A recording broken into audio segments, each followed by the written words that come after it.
Dear students, बेटा हम लोगों ने कल स्टडी कर लिया था। ठीक है। वेरियस जो केसेस थे, आपको सिंपल हार्मोनी मोशन के डिफरेंट केसेस में जो फार्मूले होते हैं वो चीज़ें हम लोग की डिस्कस हो गई थी बेटा। ठीक है। आज हमको डिस्कस करना था, उसमें लास्ट में हमने बताया था टार्सियोनल पेंडुलम में। ठीक, तो अच्छा टार्सियोनल पेंडुलम को हम लोग दोबारा देख लेते हैं और उसके बाद फिर जो है आपका, ठीक है, यहाँ पे क्वेश्चंस कुछ कर लेते हैं। ये यूनिट कंप्लीट हो जाएगी आपकी। देखो, टार्सियोनल पेंडुलम की कंडीशन क्या होता है, कोई भी ऑब्जेक्ट को अगर किसी स्ट्रिंग से बांध के हैंग कर दिया जाए, ठीक है, और उसमें एक ट्विस्ट डेवलप किया जाए। जैसे सिंपल पेंडुलम होता था, सिंपल पेंडुलम किसी ऑब्जेक्ट को बात कैसे टू एंड फ्रो मोशन कराते थे। ठीक है, यहाँ पे टू एंड फ्रो मोशन नहीं होता है। जैसे मान लो कोई डिस्क है, डिस्क को नीचे कनेक्ट कर दिया आपने और उसके बाद उसको हम लोग ऐसे ट्विस्ट करते हैं। ट्विस्ट मतलब ऐंठते हैं, ऐंठना जिसे कहते हैं। तो जब ट्विस्ट उस पर डेवलप करेंगे ना, तो उस केस में क्या करेंगे, ट्विस्ट, क्योंकि आपका वायर जो है, जो भी स्ट्रिंग है वो इलास्टिक नेचर का होता है, तो अपनी इनर्शिया को मेंटेन करने के लिए फिर से वो रिटेन करना चाहता है अपना पोजीशन, तो उसकी वजह से अगेन वो अपनी पोजीशन की तरफ आना चाहता है। ठीक है। तो यहाँ पे जो हम लोग निकालते हैं तो उसी को कह रहे थे बेटा टार्सियोनल पेंडुलम। ऐसे कंडीशन में अगर आपका डेवलप हो रहा है तो उसी को हम लोग क्या टर्म देते हैं, टार्सियोनल पेंडुलम कह लेते हैं। ठीक है। लाइक एग्जाम्पल हम ऐसे दिखा देते हैं डायग्राम बेटा। ये सपोज दैट एक वायर है, ठीक है, इसको हम कनेक्ट कर दे रहे हैं बेटा एक डिस्क से। क्या, किससे, डिस्क के साथ इसको कनेक्ट कर दिया गया। ये डिस्क है बेटा, जैसे डिस्क। अब इसमें कर क्या रहे हैं, ठीक है, जो डिस्क है अगर इसको ऐसे ऐठ दिया जाए, रोटेट किया जाए, ठीक है, तो उस कंडीशन में क्या हो रहा है कि अगर इसमें हम लोग थोड़ा सा ऐठन डेवलप करें, तो सपोज दैट किसी स्टैंड पे यहाँ पे जो एंगुलर थीटा बनाना है, ये आपका वायर है, इसकी लेंथ हमारी कितनी है, यल है, लेंथ यल है। थीटा एंगल उसको आपने ट्विस्ट उसमें डेवलप किया, तो बोला क्या जाता है इस पे, जब ट्विस्ट डेवलप होगा तो एक टार्क डेवलप होगा। ठीक है। अगर टार्क, अगर उसी को रिस्टोरिंग टार्क करेंगे, उसकी वजह से वो अपनी फिर पोजीशन को मेंटेन, जैसे कुछ आप ऐठेंगे तो फिर अपनी पोजीशन को मेंटेन करना चाहेगा, तो यहाँ पे वो काम करता है रिस्टोरिंग टार्क का। ठीक है। तो बोला जाता है व्हेन वायर इज ट्विस्टेड, जब वायर को हम लोग क्या करेंगे, ट्विस्टेड करेंगे। When wire is twisted, when wire is twisted, twisted मतलब ऐठना होता है ट्विस्टेड, ये restoring torque is acting on it, torque is acting on it, तो उस केस में एक रिस्टोरिंग टार्क आपका एक्ट करता है उसको बेटा। ये restoring torque is acting on it, तो उस कंडीशन में एक रिस्टोरिंग टार्क डेवलप होगा और टाउ की जो वैल्यू आपकी होगी, ठीक है, वो सी थीटा के बराबर हो जाएगा। क्या हो जाएगा, सी थीटा। सी जो होता है टार्सियोनल कांस्टेंट कहलाता है बेटा। ठीक, तो जो टाउ यहाँ पे डेवलप होगा, टार्क डेवलप होगा, tau equal to C into theta. अगर जितना थीटा जितना ज्यादा आप उसको ऐठेंगे, ठीक है, वो हम बोलेंगे वहां पे टार्क की वैल्यू उतनी ज्यादा होगी। ठीक, अब यहाँ पे टाइम पीरियड कैसे देते हैं, टार्सियोनल पेंडुलम की कंडीशन में टाइम पीरियड क्या होता है, T equal to 2 pi root I by C लिखते हैं बेटा हम लोग। आई जो होता है मोमेंट ऑफ इनर्शिया होते हैं, मोमेंट ऑफ इनर्शिया उस बॉडी का हुआ है जिसको हम लोग ने इससे कनेक्ट किया है, वायर की हेल्प से जिससे हमने क्या किया है, कनेक्ट किया है। ठीक है, वो आपका होगा, वहां से वैल्यू हम लोग डिटरमाइन करते हैं। तो लिखेंगे क्या, the time period, the time period is given by question. Time period T की जो वैल्यू होगी बेटा, टाइम पीरियड टी जो होगा, ये 2 पाई अंडर रूट आई। आई जो यहाँ लेते हैं बेटा वो हमारा मोमेंट ऑफ इनर्शिया होता है, तो आई बाई हम लोग सी कह लेते हैं, आई बाई सी, वेर आई, ठीक है, जो आई होता है उसे आपने क्या नाम दिया बेटा, moment of inertia of disc. जैसे डिस्क, ये हमारा डिस्क है जिसको हम लोग यहाँ से कनेक्ट करके क्या करें, रोटेट करें। ये डिस्क है, हमने लिया है बेटा, डिस्क ले लिए कोई भी ऐसा आइटम जो है, ठीक है, तो डिस्क जो की कंसिडर किया तो यहाँ पे हम डिस्क लेंगे। ठीक, तो आई होगा moment of inertia of disc, moment of inertia of disc हो जाता है बेटा। ठीक है, इसे हम लोग कहते हैं moment of inertia of disc कहेंगे। सी को कहते हैं टार्सियोनल कांस्टेंट ऑफ वायर। ठीक, जो सी होता है बेटा यहाँ पे कहलाता है टार्सियोनल कांस्टेंट ऑफ वायर, इसे कहते हैं टार्सियोनल कांस्टेंट ऑफ वायर। और अगर वैसे ये वैल्यूज जो डिपेंड करती है आपका टार्सियोनल कांस्टेंट का बेटा, वो डिफरेंट फैक्टर्स पे डिपेंड करता है। एक तो होता है जो कोफिशिएंट ऑफ यानी मॉडुलस ऑफ इलास्टिसिटी आपकी होगी वायर की, जिस मटेरियल का बनाया गया है, उसकी रेडियस पे और उसकी लेंथ पे। तो रिलेशंस अगर हम लोग लिखते हैं, सी इक्वल टू आता है ईटा पाई ईटा आर के पावर 4/2 इंटू एल। अगर दिखाते हैं यहाँ पे, तो सी की जो वैल्यू होती है पाई ईटा आर के पावर 4/2 एल। अगर कहीं जरूरत पड़े कि टार्सियोनल कांस्टेंट जो है वायर का, उसकी वैल्यू किन किन फैक्टर पे डिपेंड करेगी, तो देखो पाई तो कांस्टेंट फैक्टर हो गया, ईटा को फिर इसी को क्या लेते हैं modulus of elasticity of wire, ठीक है, R radius of wire, real length of wire. तो यहाँ पे कौन क्या है वह eta modulus of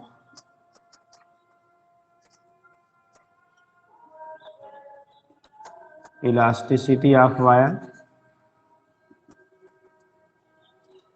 are radius of wire, L length of wire. ठीक है, मेल क्या हो गया आपका, लेंथ ऑफ वायर हो गया। तो यहाँ से हम लोग दिखा लेते हैं बेटा, क्या होगा कैसे होगा दिखा लिया जाता है लोगों, ठीक। तो ये तो रिलेशन हो गया हमारा टार्सियोनल पेंडुलम की कंडीशन में क्या होगी। तो सिंपल पेंडुलम और टार्सियोनल पेंडुलम में आपका डिफरेंसेस होता है, वहां लेते हैं T equal to 2 pi root L by G आता था, यहाँ पे फॉर्मूला है T equal to 2 pi root I by C आ गया, ठीक। अपने आई का मोमेंट ऑफ इनर्शिया और C torsional constant of wire कहलाया, ठीक है। तो ये तो केस आपका होता है बेटा हमारा टार्सियोनल पेंडुलम किसे कहेंगे, क्या होता है, इसके बेस पे हम यहाँ से रिप्रेजेंट कर लेते हैं बेटा। इसके बेस में हमारा यहाँ से रिप्रेजेंटेशन हो जाता है, this is known as torsional pendulum. इसी को हम लोग टर्म देते हैं टार्सियोनल पेंडुलम कहते हैं, ठीक है। अब डिस्क के लिए जैसे मोमेंट ऑफ इनर्शिया जो होता है आपको आप पहले ही बताया गया था, हाफ एम आर स्क्वायर के बराबर होता है। रिंग के लिए जब हम लोग लेते थे तो सेंटर ऑफ मास के करस्पॉन्डिंग एम आर स्क्वायर लेते थे, यहाँ पे डिस्क के लिए लेंगे बेटा हाफ एम आर स्क्वायर हो जाएगा। तो जब वैल्यू कैलकुलेट करना होगा तो वहां से वैल्यू के डाटा को हम पुट करके फिर निकाल लेते हैं बेटा, ठीक है। तो ये तो केस आपका हो गया यहाँ से, ठीक है। बाकी टनल की कंडीशन हम लोगों ने पहले ही कल ही बात कर लिया था कि किसी बॉडी को अगर के यर्थ में एक टनल लास्ट में चलते चलते थोड़ा जल्दी हो गया था, तो एक लाइन सुन फिर से सुन लीजिएगा, कोई यर्थ जैसे यर्थ है, यर्थ में एक टनल, टनल मतलब होता है सुरंग कहलाता है। टनल का मीन्स आपका क्या होता है, सुरंग। अगर एक सुरंग बना दिया जाए, एक टनल जनरेट कर दिया जाए, बना दिया one side to other side, एक साइड से दूसरे साइड तक अगर एक टनल बना दिया जाए, ठीक है, तो उस केस में पूछा जाता है कि अगर उस टनल के अंदर किसी ऑब्जेक्ट को आप ड्रॉप कर देंगे तो ऑब्जेक्ट का मोशन कैसा होगा। तो याद रखेंगे, अगर टनल के अंदर किसी ऑब्जेक्ट को आप ड्रॉप करेंगे तो ऑब्जेक्ट बेटा ऐसे चमकाता है। जब हम लोग ग्रेविटेशन पढ़ रहे थे उस समय उस चीज को एक्सप्लेन किया गया था, क्योंकि जब टनल में डालेंगे तो पहले यर्थ, देखो हर ऑब्जेक्ट, यर्थ की टेंडेंसी होती है कि सभी ऑब्जेक्ट ऑब्जेक्ट को सेंटर की तरफ अपना पुल करता है।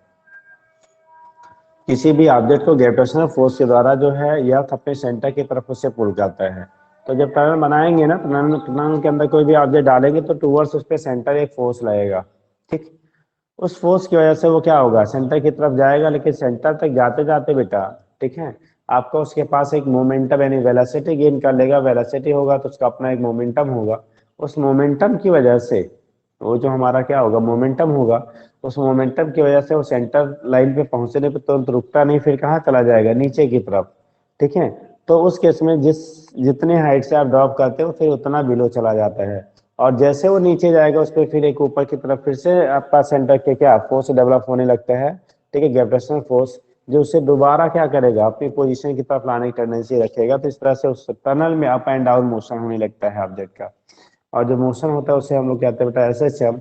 और उसका जो टाइम पीरियड लेते हैं टी इक्वल टू लिखते हैं 2 pi root R E by G, ठीक।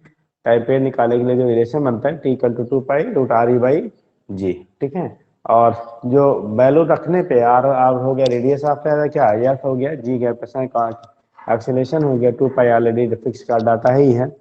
तो यहाँ से जब वैल्यू हम लोग सब्स्टिट्यूट करते हैं बेटा तो वैल्यू वही आता है 84.6 मिनट के बराबर आता है।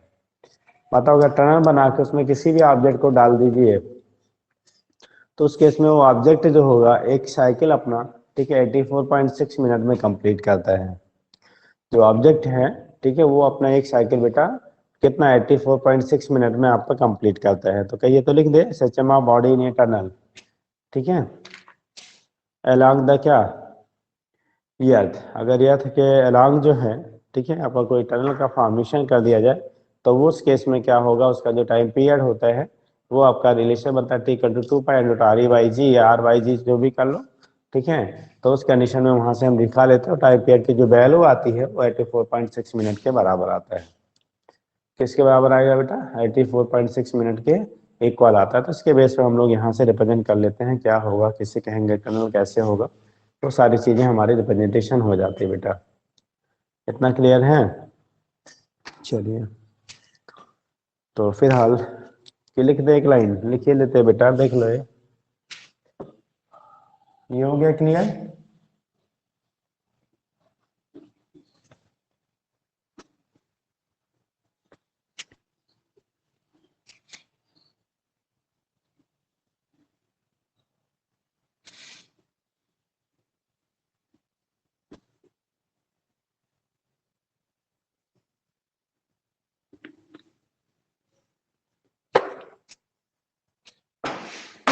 देखो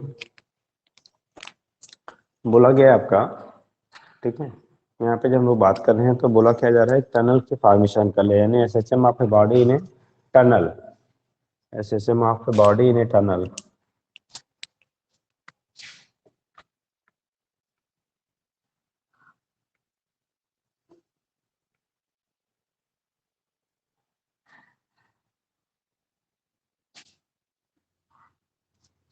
SHM of body in a tunnel, ठीक है।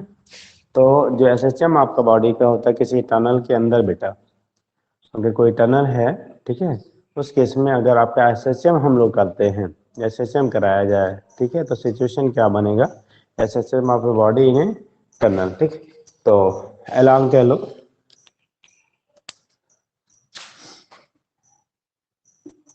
ये भी लिख लो,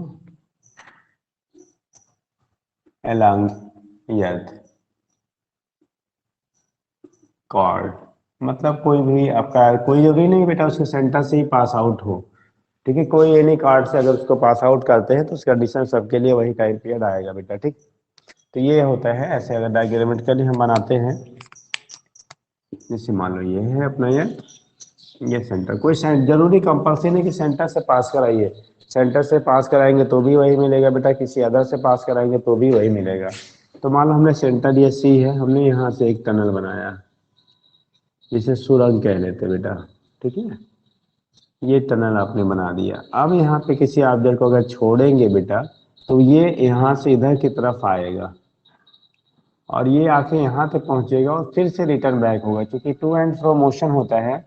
इसका रीजन है क्योंकि यह हर ऑब्जेक्ट को अपने सेंटर की तरफ अट्रैक्ट, फोर्स इधर का ग्रेविटेशनल फोर्स एफ लगेगा, इसका एक कंपोनेंट इधर की तरफ होगा, एक कंपोनेंट इधर की तरफ होगा, लेकिन चूंकि इधर एफ है तो इसमें तो जब मूव करेगा नहीं बेटा, इसके कंपोनेंट की वजह से वो नीचे की तरफ आएगा और जैसे जैसे नीचे आता है वैसे वैसे फोर्स का कंपोनेंट घटता जाता है, ठीक है। और इस पोजीशन पे, इसके अलोंग इस पोजीशन पे जब ये पास होगा, यहाँ से पास होगा तो उसके इसमें नेट फोर्स 0 होगा, लेकिन यहाँ तक आते आते वो वेलोसिटी गेन कर चुका होता है बेटा, उस वेलोसिटी की वजह से वहीं पर रुकता नहीं है, वेलोसिटी गेन कर चुकने की वजह से रुकता नहीं है, फिलहाल कहाँ चला आता है, नीचे तक आता है, ठीक है, मोमेंटम की वजह से। और जैसे जैसे इधर आएगा वेलोसिटी घटेगी, क्योंकि अब इस पे फोर्स की डायरेक्शन ऊपर की तरफ हो गया, जैसे इधर आएगा ना फोर्स इधर की तरफ अब लगने लगा तो इसका कंपोनेंट एक ऊपर की तरफ इधर लगेगा, तो ये फिर ऊपर अप एंड डाउन क्या करेगा, मूव करेगा। ये जो ग्रेविटेशनल फोर्स है यहाँ पे रिस्टोरिंग फोर्स से काम करेगा, तो उसकी वजह से उस टनल में जो भी ऑब्जेक्ट आप डालते हैं वो आपका अप एंड डाउन मोशन करता है। उसका जो टाइम पीरियड होता है, टाइम पीरियड को हम लोग रिप्रेजेंट करते हैं T=2π√RE/G।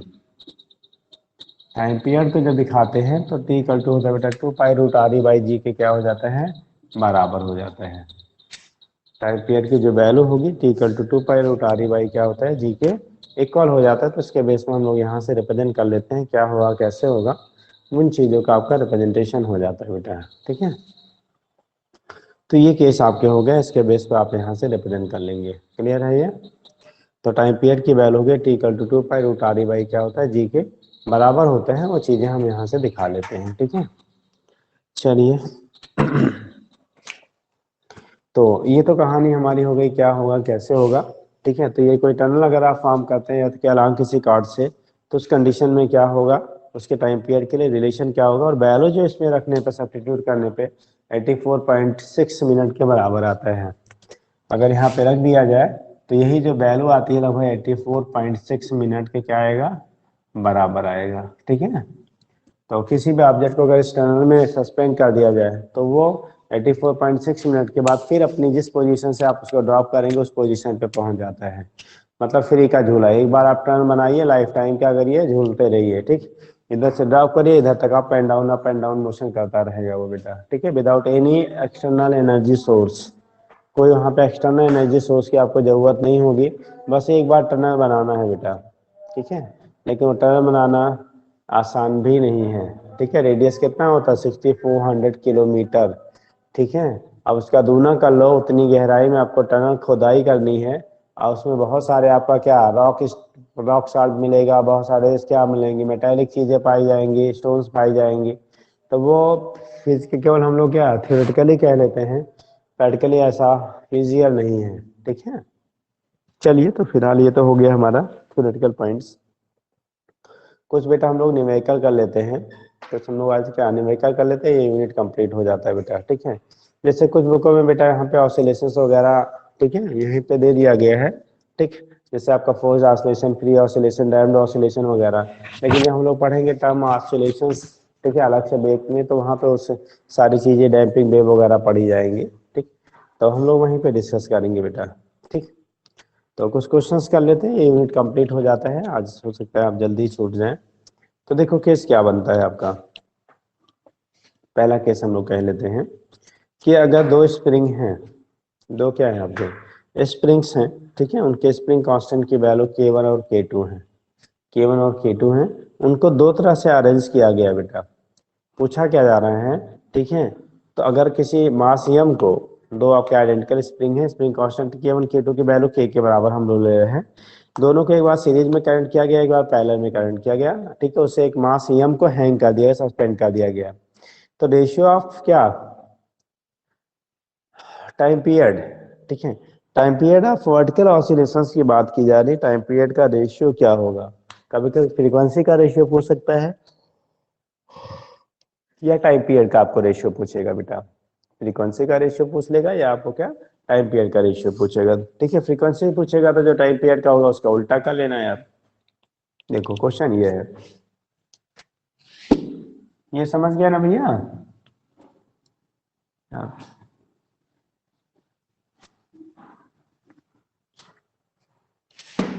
देखो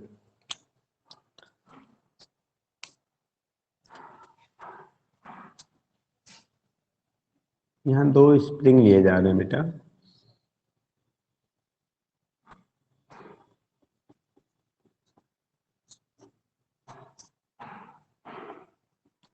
मास m है,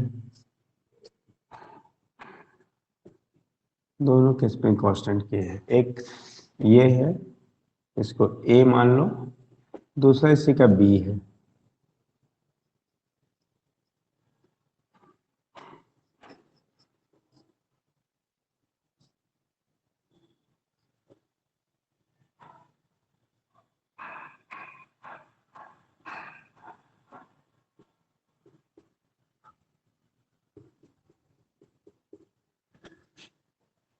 स्प्रिंग कांस्टेंट के है, वही स्प्रिंग है, उन्हीं से बेटा हमने जोड़ दिया, एक बार सीरीज में एक बार पैरेलल में। मास आपका ब्लॉक का जम दिया गया है, फाइंड करना है, ठीक, फाइंड करना the ratio of time period in both cases.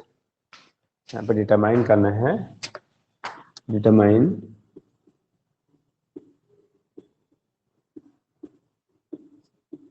Ratio of time period in both cases. इन केसेस में टाइम पीरियड का रेशियो क्या होगा, ratio of time period in both cases, इन जो केसेस आपको दिए गए इनमें टाइम पीरियड का अनुपात क्या होगा बेटा, रेशियो क्या होगा, ratio of time period in both cases. ठीक है, तो देखो कंडीशन क्या हो रहा है बेटा, यहाँ पे सिचुएशन क्या हो रहा है, कैसे होगा। ठीक है, तो पहला वाला देखो ये क्या है, सीरीज में जुड़े हैं, यहाँ पे आपका क्या पैरेलल में जुड़े हैं, पहले वाले में सीरीज में जुड़ा है बेटा, दूसरे वाले में पैरेलल में जुड़ा है, दोनों का स्प्रिंग कांस्टेंट सेम सेम है। ठीक है, मास जो हैंग किया गया दोनों केसेस में आइडेंटिकल है। ठीक, तो रखेंगे कैसे, देखो पहला टी एस, टी एस की जो वैल्यू होगी 2 pi under root M by K S, और टीपी की जो वैल्यू होगी 2 pi root M by K P. तो टी एस अपान टीपी अगर आपको निकालना है बेटा, तो 2 pi under root M by K S upon 2 pi under root M by क्या के पी। ये 2 पाई ये 2 पाई कैंसिल हो जाएगा, रूट एम भी कैंसिल हो जाएगा, तो आएगा बेटा रूट नीचे वाला ऊपर के पी अपान के एस, ये हो गया टी एस अपान टी पी। अब यहाँ पे वैल्यू रख दो बेटा, टी एस अपान टी पी की वैल्यू आएगी के पी, पैरेलल में दोनों का स्प्रिंग कांस्टेंट जुड़ जाता है तो के प्लस के हो जाएगा, और यहाँ पे जब सीरीज में जोड़ते हैं तो आता है बेटा K1 K2 अपान K1 प्लस K2, तो के स्क्वायर अपान 2 के कटेगा तो ये आएगा K बाई 2, ऊपर 2 के बेटा और नीचे K बाई 2। ये जो 2 है, ये जो 2 है वो कहाँ चला जाएगा, ऊपर चला जाएगा। ठीक, और ये दोनों फैक्टर कट जाएंगे हमारे, के कट जाएगा, 2 ऊपर, 2 का रूट हो जाएगा 2:1, तो टी एस अपान टी पी का जो अनुपात आएगा इस केस में, रेशियो जो आएगा वो 2:1 का आएगा। एक बार आप देख लिए, कोई दिक्कत आती है तो फिर से बताते हैं बेटा। क्वेश्चन पूछा गया है, क्वेश्चन क्या कह रहा है कि दो आइडेंटिकल स्प्रिंग हैं, ठीक है, उनसे एक ऑब्जेक्ट है जिसका मास m है, पहले उसे सीरीज में कनेक्ट किया गया बेटा, बाद में उसे पैरेलल में कनेक्ट किया गया। ठीक है, तो जब सीरीज में कनेक्ट किया गया तो उस केस में टाइम पीरियड जो होगा वो डिफरेंट होगा, जब से हमने पैरेलल में कनेक्ट किया बेटा तो उस केस में टाइम पीरियड की वैल्यू डिफरेंट होगी। इन दोनों केसेस में बेटा टाइम पीरियड का रेशियो आपको फाइंड करना था, सीरीज में और पैरेलल में टाइम पीरियड के इनके रेशियोज क्या होंगे वो चीज हमको डिटरमाइन करना था बेटा। ठीक है, तो हमने देखो डायग्राम ऑलरेडी बना रखा है जैसा दिखाया गया है, आपको determine ratio of time period in both cases, आगे लिखो as shown in figure, both cases as shown in figure। ठीक है, जैसा कि फिगर में आपको रिप्रेजेंट किया गया, दिखाया गया है, इनके केस में आपको टाइम पीरियड का रेशियो निकालना था। ठीक है, तो आप नोट करना चाहिए तो 1 मिनट का टाइम है, नोट कर लीजिए या देख लीजिए, समझ में आना चाहिए नोट, तो फिलहाल कोई बहुत वो नहीं है, देख लीजिए।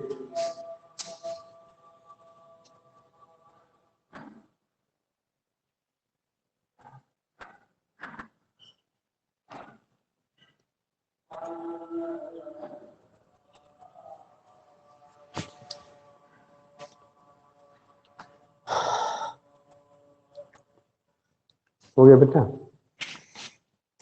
जल्दी करो यार।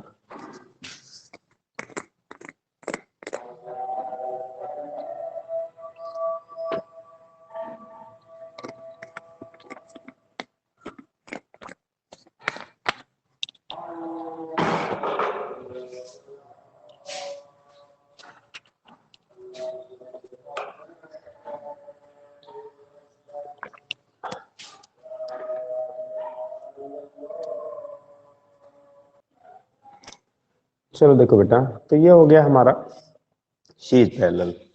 एक क्वेश्चन ऐसे पुटअप कर लेते हैं, थियोट के उसको लिखने की जरूरत नहीं है, क्वेश्चन पूछा गया आपको। ठीक है, कॉन्सेप्ट आपको मालूम होना चाहिए। बोला गया एक स्प्रिंग है बेटा, कोई स्प्रिंग ले लिया आपने, ठीक है, उससे किसी मास, मान लो स्प्रिंग कांस्टेंट उसका के है, ठीक, उससे किसी मास m को हैंग करके ऑसिलेट किया गया, तो उस केस में क्या होता है, अगर उस स्प्रिंग को बोला जाता है अगर उसी स्प्रिंग को आप दो इक्वल पार्ट में कट कर दिए। पहले कंप्लीट स्प्रिंग था, उससे बाद मास एम को हैंग करके आपने ऑसिलेट किया, ठीक। बाद में क्या किया गया, उस स्प्रिंग को दो इक्वल पार्ट में कट कर दिया गया और सेम मास को आप उसके एक सिंगल पार्ट के द्वारा, जो उसका एक सिंगल पार्ट है उसके द्वारा फिर से ऑसिलेट कराया गया। एक सिंगल पार्ट के द्वारा दोबारा क्या कराया गया बेटा, ऑसिलेट कराया गया, ठीक है। दोबारा उसको हम लोग ऑसिलेट कराया। तो बोला क्या जा रहा है कि जब दोबारा उसको आप ऑसिलेट कराएंगे सिंगल पार्ट के द्वारा, दोबारा आपका उसका ऑसिलेशन हो रहा है बेटा, तो उस केस में टाइम पीरियड की वैल्यू क्या होगी, सॉरी उसके स्प्रिंग कांस्टेंट की वैल्यू क्या होगी। पहले मान लो के था, बाद में कट कर दिया जाए दो इक्वल पार्ट में, तब उस केस में स्प्रिंग कांस्टेंट की वैल्यू क्या हो जाएगी। तो ध्यान रखेंगे अगर बेटा किसी स्प्रिंग को आप कट करते हैं, ऑसिलेट कराइए नहीं कराइए जो भी है, तो आपको कल ही बताया था स्प्रिंग कांस्टेंट की वैल्यू पहले का जो था, अगर उसको दो इक्वल पार्ट में काटेंगे तो पहले का आपका क्या होगा, डबल हो जाएगा। जितने पार्ट में कट करेंगे आप उतना टाइम्स हो जाता है। जैसे थ्री पार्ट में आपने कट कर दिया इक्वल, थ्री इक्वल, लेकिन कंडीशन इक्वल पार्ट होनी चाहिए। थ्री इक्वल पार्ट में कट करेंगे तो हर एक पार्ट का जो स्प्रिंग कांस्टेंट होगा वो पहले के रिस्पेक्ट में थ्री टाइम्स हो जाएगा। टू इक्वल पार्ट में कट करेंगे तो आपका टू टाइम्स हो जाएगा, ठीक है। तो ये चीजें आपकी होती है, इसके बेस में हम लोग बेटा रिप्रेजेंट कर लेते हैं क्या होगा कैसे होगा, वहां से आपका रिप्रेजेंटेशन हो जाता है। क्लियर है इतना। तो ये केसेस आपके होते हैं, स्प्रिंग को अगर कट किया जाता है तो उस केस में स्प्रिंग कांस्टेंट की वैल्यू क्या होगी कैसे होगी, वहां से आपका रिप्रेजेंटेशन हो जाता है बेटा। कोई दिक्कत तो नहीं किसी को। चलिए, तो ये तो कहानी थी आपकी स्प्रिंग और स्प्रिंग कांस्टेंट की क्या रिलेटेड। अगला एक क्वेश्चन ऐसे ही है, इरेज कर दे इसको बाबू। चलिए,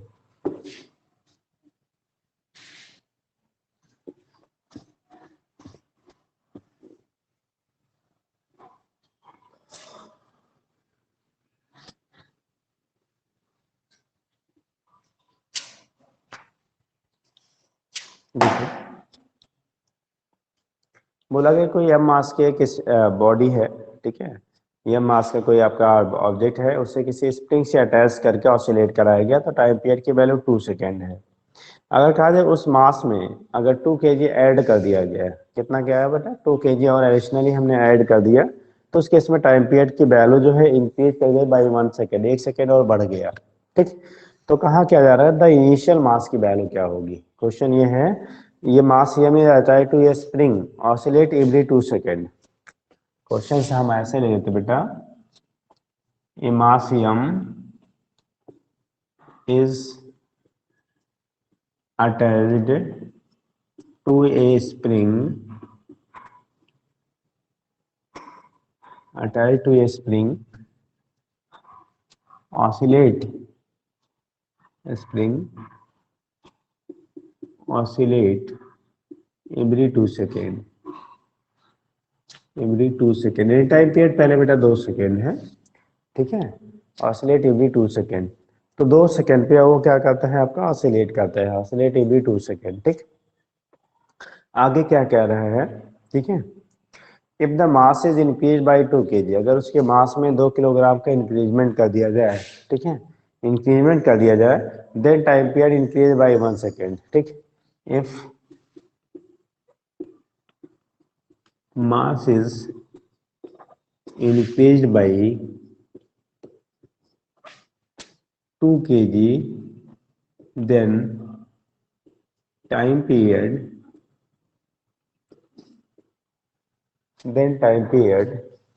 is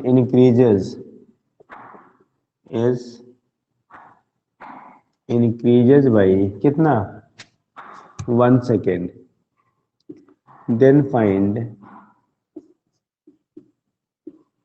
initial value of initial mass, find value of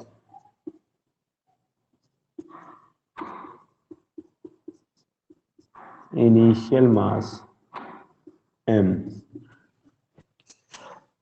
जो मास m है, ठीक है, उसकी वैल्यू क्या होगी बेटा, इनिशियल मास m की वैल्यू आपकी क्या होगी वो पूछा जा रहा है, ठीक।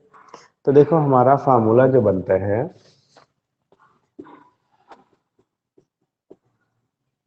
टी कल तो हम लोग पढ़ते हैं 2 पाई अंडर रूट m/k, ये पहला कंडीशन है, ठीक।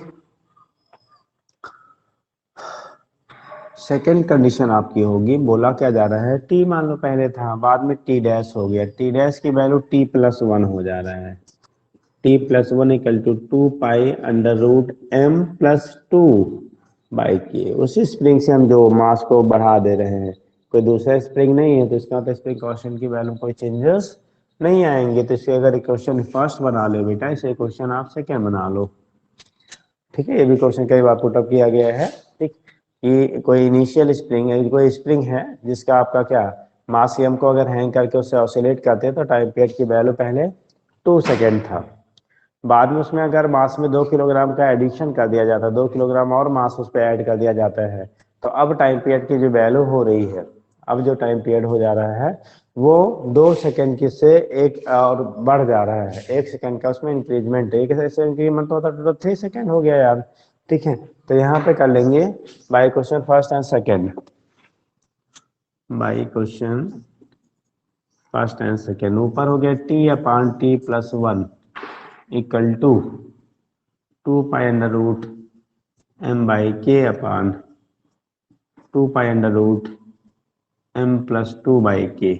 जो कैंसिल होने वाला कैंसिल करो बेटा, 2 पाई जाएगा, के कैंसिल हो गया, टी की वैल्यू 2 है बेटा, तो 2 + 1 ये 3 हो जाएगा, तो बचा ऊपर m, नीचे m+2। m की वैल्यू फाइंड कर, दोनों साइड से हम लोग स्क्वायर कर देते हैं बेटा, दोनों साइड से क्या कर लेते हैं हम लोग, स्क्वायर कर देते हैं, तो ये आएगा बेटा 4/9 equal to m/m+2, cross multiply कर दो, तो ये आएगा 4m + 4 × 2 = 8 इक्वल टू 9m।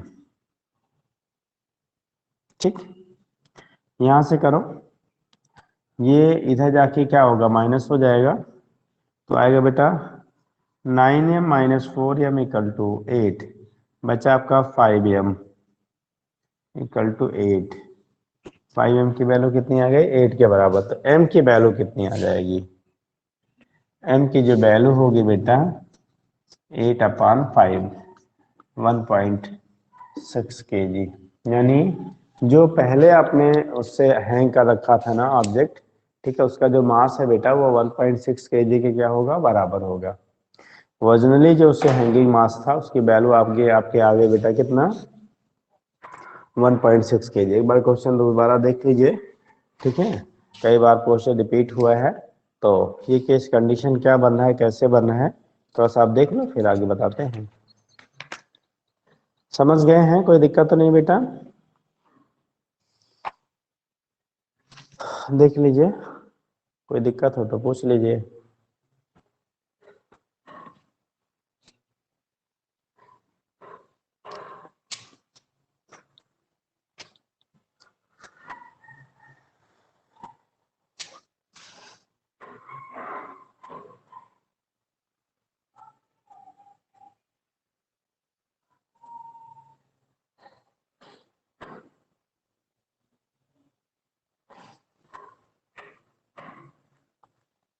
ये बात देख लो बेटा, अगर कोई दिक्कत आ रही हो तो पूछ लीजिए, हम 2 मिनट वेट कर लेते हैं।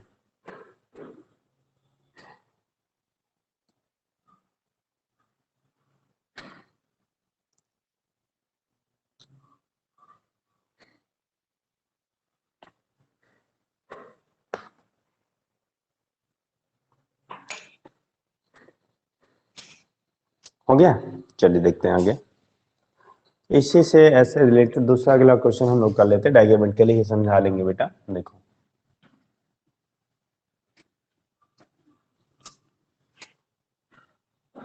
स्प्रिंग ऑसिलेशन से बहुत सारे क्वेश्चंस बनते हैं बेटा, ठीक है।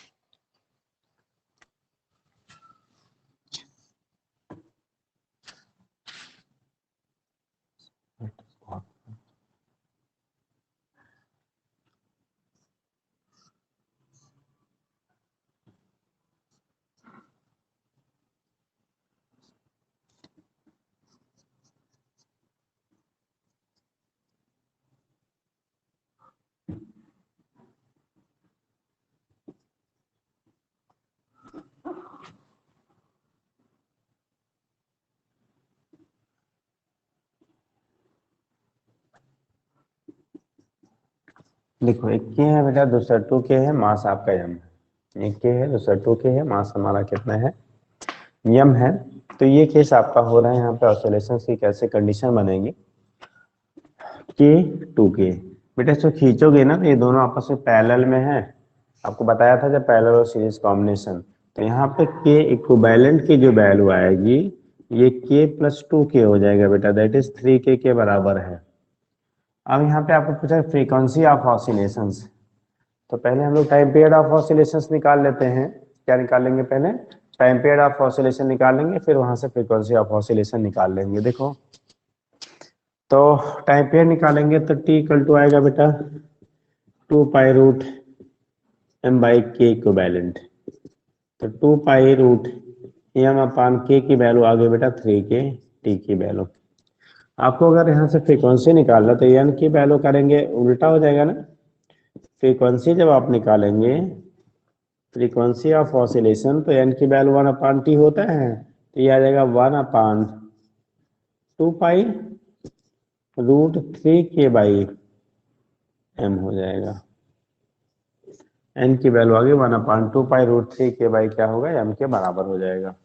तो यहाँ से आप लोग रिप्रेजेंट कर लेते बेटा, क्या होगा कैसे होगा, उसके बेस पर रिप्रेजेंटेशन आपका हो जाता है। क्लियर है इतना। तो टाइम पीरियड ऑफ ऑसिलेशन की वैल्यू हो गई n equal to 1/2 pi root कितना, 2 के/m के इक्वल हो गया।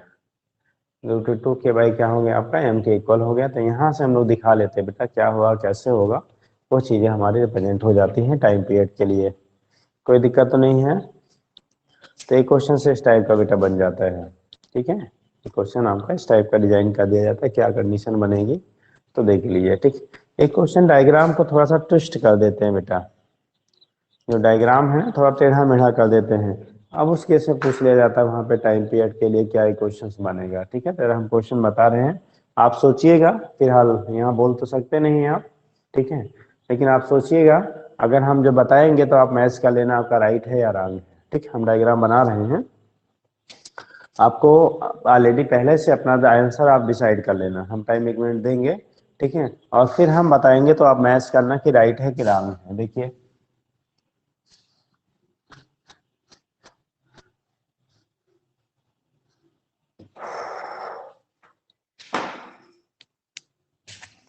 ये है बेटा, एक सपोर्ट है यहाँ से,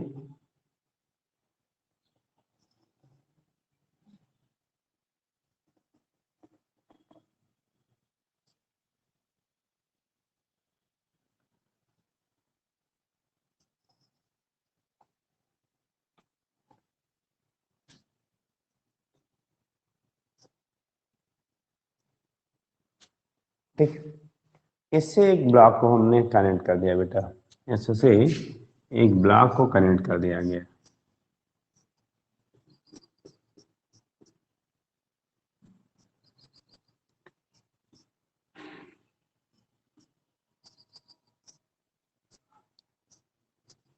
मासियम है के के के के, इसे ऑसिलेट करके अगर छोड़ दिया जाए तो टाइम पीरियड ऑफ ऑसिलेशन क्या होगा ये पूछा जा रहा है आपको। इसके लिए time period of oscillation find, time period of oscillation find equation of time period of oscillation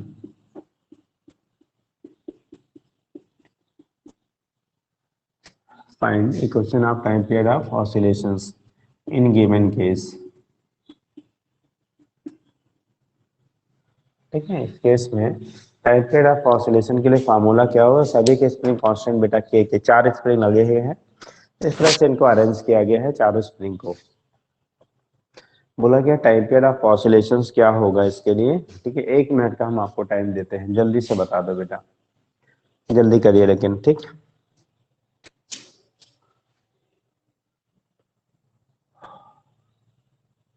समझे, आपको टाइम पीरियड ऑफ ऑसिलेशंस बताना है बेटा, ठीक है। थोड़ी तबीयत इस समय खराब चली है यार, आवाज हो सकता है थोड़ा सा क्लियर नहीं आ रहा हो, ठीक। चलो बताओ टाइम पीरियड ऑफ ऑसिलेशंस क्या होगा बेटा इसका।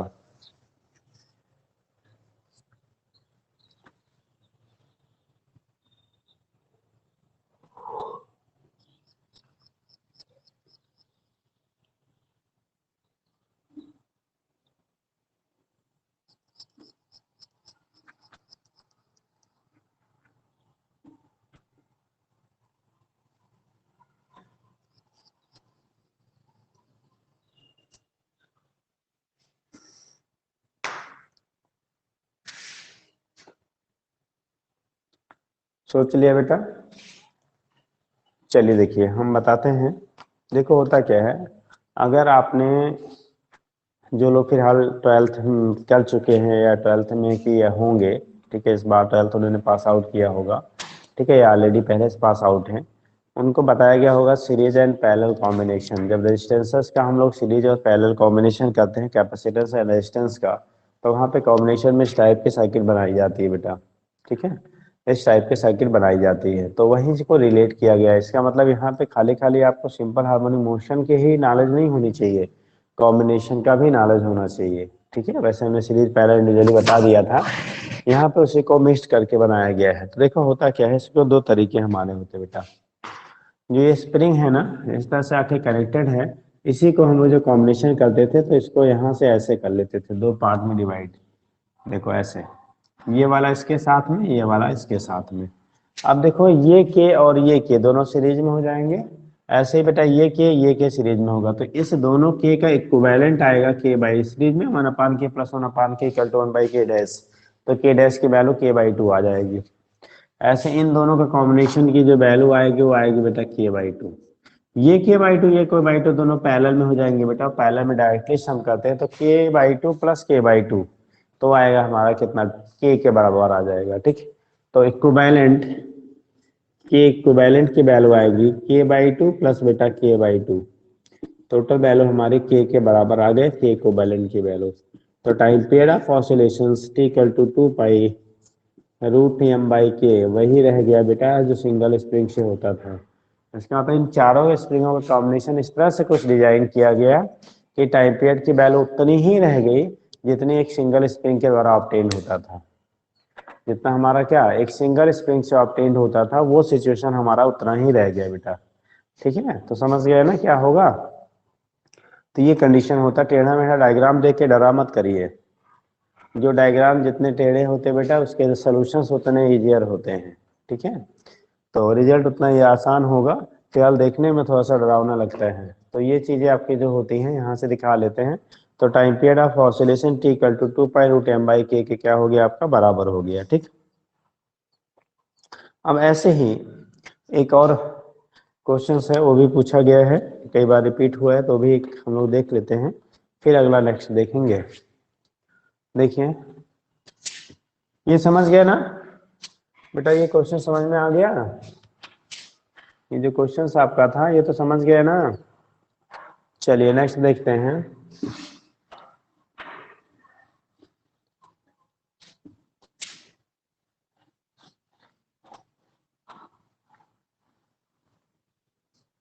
अगला question,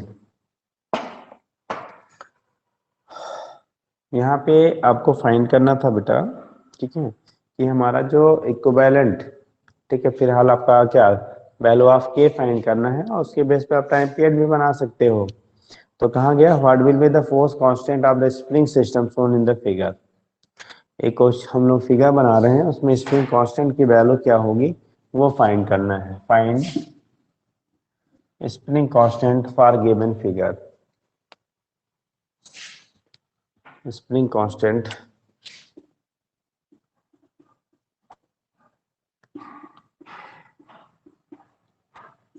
spring constant for given figure. Find करना था स्प्रिंग कांस्टेंट फॉर क्या हो गया गिवन फिगर। फिगर के लिए गिवन जो फिगर है उसके लिए स्प्रिंग कांस्टेंट की वैल्यू क्या होगी। Find spring constant for given figure. Given figure जो है उसके लिए स्प्रिंग कांस्टेंट की वैल्यू क्या होगी वो चीजें हम लोगों को डिटरमाइन करनी है, ठीक है।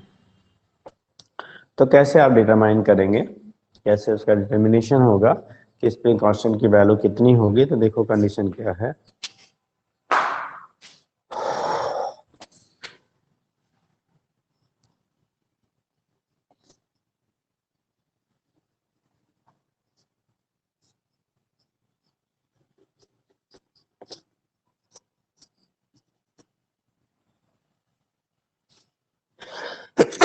सॉरी, यहाँ पे बेटा 3 स्प्रिंग आपको लिए जा रहे हैं, 3 स्प्रिंग्स आपको लिए जा रहे हैं। दो जो पैरेलली जुड़े हुए उनके स्प्रिंग कांस्टेंट की वैल्यू k1 है और तीसरा स्प्रिंग जो है उसका k2 है। K1 K1 एंड K2 ये है। इसके लिए जो गिवन कंडीशन है उसके लिए स्प्रिंग कांस्टेंट इक्विवेलेंट की स्प्रिंग कांस्टेंट की वैल्यू हमें क्या करना था, फाइंड करना था। तो जब स्प्रिंग कांस्टेंट आप लिखेंगे ना, ठीक है, स्प्रिंग कांस्टेंट आप डिटरमाइन करेंगे तो उस केस में क्या होगा, देखो ये दोनों पैरेलल में है ना, और जब पैरेलल में होते हैं बेटा तो उनका इक्विवेलेंट जो होता है अलजेब्रिक सम के बराबर हो जाएगा। तो इन दोनों का जो आएगा ये वैल्यू आएगी बेटा 2k1, k1 plus k1 equal to 2k1। ये 2k1 इसके साथ में सीरीज में हो जाएगा, तो सीरीज में जब करेंगे तो 1 अपान k डैश की जो वैल्यू आएगी 1 अपान 2k1 प्लस 1 अपान k2, 1 अपान 2k1 प्लस 1 अपान क्या होगा k2 के बराबर आएगा। अब यहाँ से अगर आप डिटरमाइन करना चाहते हैं बेटा k डैश की वैल्यू अगर निकालेंगे, इसकी वैल्यू निकालेंगे आप k डैश की वैल्यू निकालेंगे तो देखो एलसीएम जो आएगा इनका 1 अपान k डैश की वैल्यू आएगी 2k1 इंटू k2। ऊपर यहाँ से करेंगे बेटा तो आएगा k2, इधर से करेंगे तो सॉरी इससे किया तो k2 बचा, और यहाँ से करेंगे तो 2k1 आ जाएगा। तो k डैश की वैल्यू 2k1 k2 अपान 2k1 प्लस k2 के बराबर हो जाएगा। तो अगर हम सिंप्लीफाई कर दिया तो वैल्यू हमारी इतनी आ गई, ठीक है, 2k1 k2 अपान 2k1 प्लस k2 के बराबर आ गए। स्प्रिंग कांस्टेंट की वैल्यू आप यहाँ से क्या कर लेते हैं, फाइंड कर लेते हैं बेटा, ठीक। तो this is the spring constant for given क्या कॉम्बिनेशन, जो कॉम्बिनेशन आपको दिया गया है क्वेश्चन में उसके अकॉर्डिंग हम यहाँ से बेटा इसकी वैल्यू को क्या कर लेते हैं, कैलकुलेट कर लेते हैं, कैसे होगा क्या होगा वो चीज़ें हमारी निकल जाती हैं। इसमें कोई दिक्कत तो नहीं बेटा, देख लीजिए एक बार, कोई प्रॉब्लम हो तो पूछ लीजिए, नहीं तो फिलहाल आगे हम लोग बात करते हैं, एक आध क्वेश्चन और करते हैं, बाकी अभी चैप्टर कंप्लीट हो जा रहा है, नेक्स्ट अगला करेंगे हम लोग। देख लीजिए, 1 मिनट का टाइम देते हैं।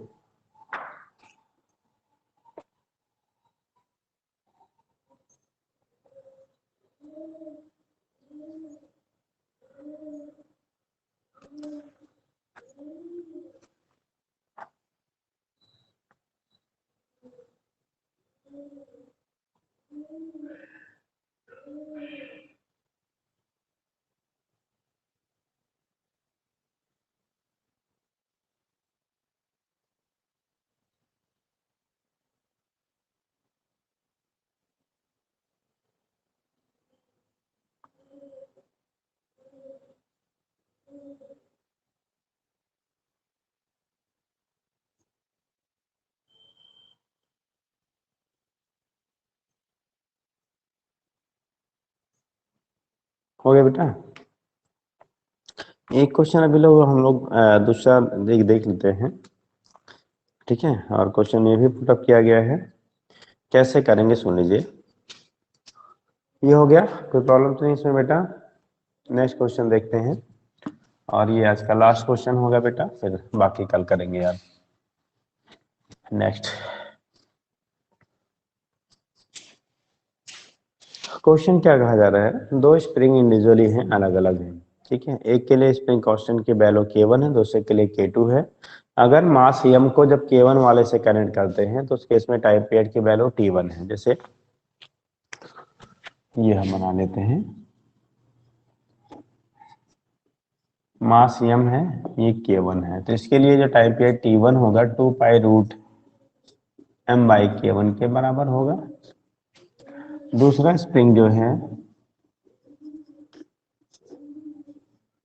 ये भी m है, दिस इज k2, t2 की वैल्यू करोगे तो 2 pi root m by k2 हो गया, ठीक है। सेकंड है, कहा गया अगर इन दोनों को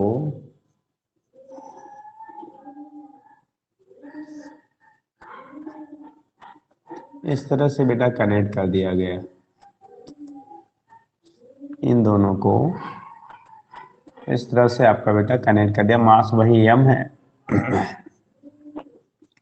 k1 है और k2 है, k1 है और क्या है k2 है। तो इस केस में जो टाइम पीरियड t होगा, सपोज दैट इस केस में टाइम पीरियड की वैल्यू क्या लिया आपने, t लिया, तो t की जो वैल्यू आपकी इस समय हमारी आएगी बेटा, तो टी की वैल्यू चूंकि दोनों पैरेलल में जुड़े हुए हैं, तो यहाँ पे जो टाइम पीरियड की वैल्यू आएगी, टी की वैल्यू आ जाएगी 2 pi under root m/k1 + k2 हो जाएगा। होगा ना बेटा? हम लोग कर क्या रहे हैं, T1 और T2 के बीच में रिलेशन पूछा गया है। T1 और T2 के बीच में क्या पूछा गया आपको? रिलेशन पूछा गया। तो कर क्या रहे हैं, देखो यहाँ पे थोड़ा सा हम लोग चेंज करते हैं बेटा, ठीक। इसको मान लो क्वेश्चन फर्स्ट कर लिया, इसे सेकंड कर लिया, इसे थर्ड कर लिया। इक्वेशन थर्ड को रिवर्स करके स्क्वायर कर दिया जाए। Equation third is will be reversing and then squaring. इसको स्क्वायर कर, रिवर्स करके स्क्वायर कर दीजिए। तो जब रिवर्स करेंगे ना, तो वैल्यू हमारी आएगी 1/t² इक्वल टू 1/4 पाई²। ये हो जाएगा बेटा इंटू k1 k2 अपान m, उल्टा हो जाएगा ना, ठीक है।